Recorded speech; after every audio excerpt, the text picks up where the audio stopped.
नमस्कार, आप देख रहे हैं भारत न्यूज टीवी और मैं हूं आपके साथ आरती सिंह आजाद और रुक करते हैं खास खबरों की ओर।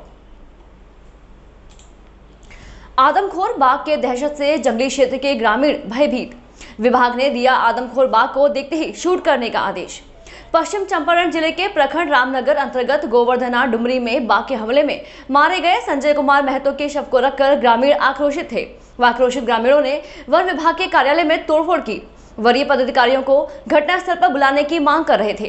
वीडीआर वन प्रमंडल ए के डीएफओ प्रद्युमन गौरव, बगहा एएसपी दिवेश कुमार मिश्रा, एसडीपीओ सत्यनारायण राम व अंचलाधिकारी सह आपदा प्रभारी विनोद कुमार मिश्रा, जनप्रतिनिधि गणमान्य नागरिकों की पहल से ग्रामीणों को समझा बुझाकर शव को कब्जे में लेकर पोस्टमार्टम के लिए भेजा गया। साथ ही पीड़ित परिवार को 5 लाख रुपए के साथ हर संभव सरकारी सहयोग करने की बात कही। दूसरी ओर आदमखोर बाघ के भय से उत्तरांचल जोन से आवागमन बंद हो चुका है। मुखिया गौरीशंकर प्रसाद शीतल महतो ने बताया कि आजादी के बाद से आज तक बरसात के दिनों में आवागमन को लेकर घोर परेशानी उठानी पड़ रही थी। इधर आदमखोर बाघ के भय से रास्ते का उपयोग पूरी तरह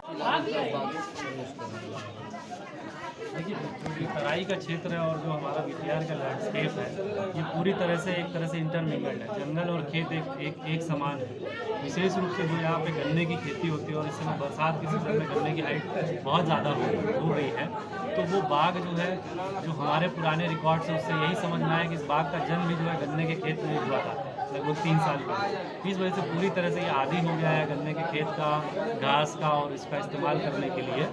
तो समस्या वही है कि ऐसा नहीं है कि जंगल से निकल के बाघ हमला कर रहे हैं। बाघों का जो पर्यावास क्षेत्र है वो गन्ने के खेत और जंगल के बीच में मिक्स हो गया है। उसी में क्या होता है कि कई बार जब आमने सामने हो जाते हैं मनुष्य और बाघ, तो इस प्रकार की घटनाएं हो जाती हैं जो कि बहुत दुर्भाग्यपूर्ण है और बहुत बुरी बात है। लेकिन आगे इस तरह की घटना नहीं हो उसके लिए ज़रूर ये हम लोग के लिए एक लेसन है, एक सबक है। ये पूरा जो वाक़या हुआ है यहाँ पे इतने दिनों से, तो एक सबक है कि इसको हम लोग आगे किसी न किसी तरह से ज़रूर इसमें मिनिमाइज़ करेंगे और ज़रूर इसके लिए हम लोग ठोस कदम उठाएंगे। क्या उम्मीद किया है सर, कब तक मारा जा सकता है? देखिए कि ये एक जंगली जानवर है। ये कोई ऐसा कोई सामान्य क्रिमिनल या कोई सामान्य अपराधी नहीं है जिसको ट्रैक करने का हमारे पास कोई तरीका हो। उसका मोबाइल लोकेशन लेके CDR निकाल के ऐसा करके हम लोग उसको ट्रैक करके मारें। इसको ट्रैक करने का सिर्फ और सिर्फ एक ही तरीका है कि उसके पीछे हम लोग जाएँ, उसको पैदल हम लोग उसकी ट्रैकिंग करें, जहाँ जहाँ उसका पगमार्क मिल रहा है उस पगमार्क को हम लोग फॉलो करें।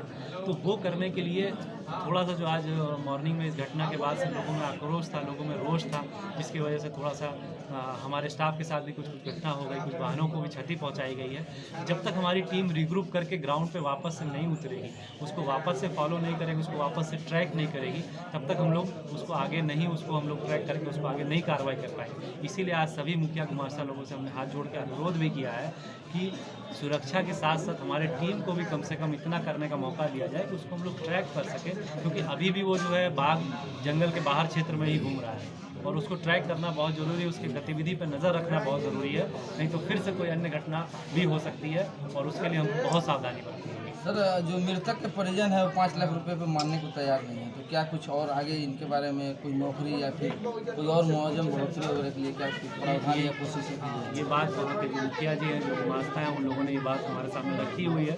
वर्तमान में जो सरकार का नियम है, हमको नियमबद्ध उनके ही कार्रवाई करनी है, लेकिन आवश्यक रूप से ये चीज़ जो है कि उनका जो ये मांग है, इस मांग को हम लोग ऊपर परिवार की जो आर्थिक स्थिति है, जो उनकी स्थिति है, जो गाँव में चीज़ें हैं, उन सब को हम लोग आगे रखते हुए इस बात को ऊपर में जरूर